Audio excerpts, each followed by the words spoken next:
Ecre. Seni Ağışana kaydı arınız diyor. Sen niye? Yaptırsın, sen geleceksin başka diye. Sen niye? Kalpanın adam değil diye. Bakın, yani diye şu yollaştım mazeret geçti diye bir de. Sen niye yolundan çıksın, niye kan masası sürerek gitti. Ne tamamın masası?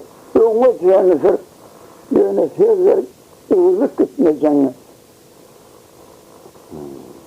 Bolya diptirdi. Lisan kıydıracak yani bor kendini alayım diye.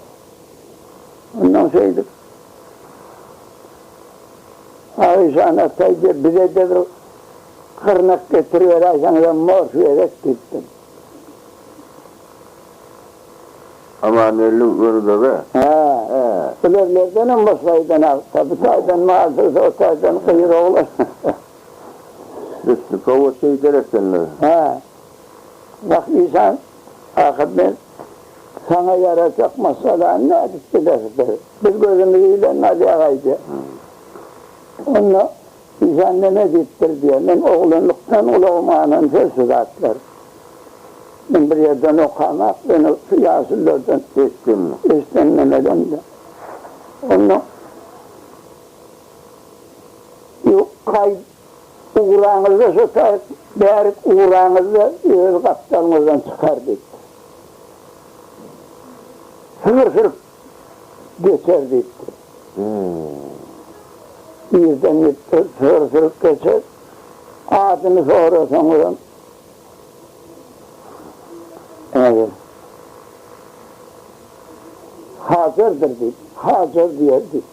Hazır, adını soranıza hazır deyse sonalınmaydı. Ne atlı uğranlar ne diye olan o gayret et. Sır bir tane sıra çekene sığırın sırt dayancağı. Yani nişanına diyeni kapat geldi gittiğinden sonra attı adını tüm. Ay şuncağı. Ay eline çekti satın dörtün alıyordu. Getiren veriyor. Onun kayağına beraber ülkelatı diye de o sokaktan böyle artmanın ayrılığını. Oğullara karar veriyor. Dünya yasması olalım karşı halına. Gittiğiniz diyorlar.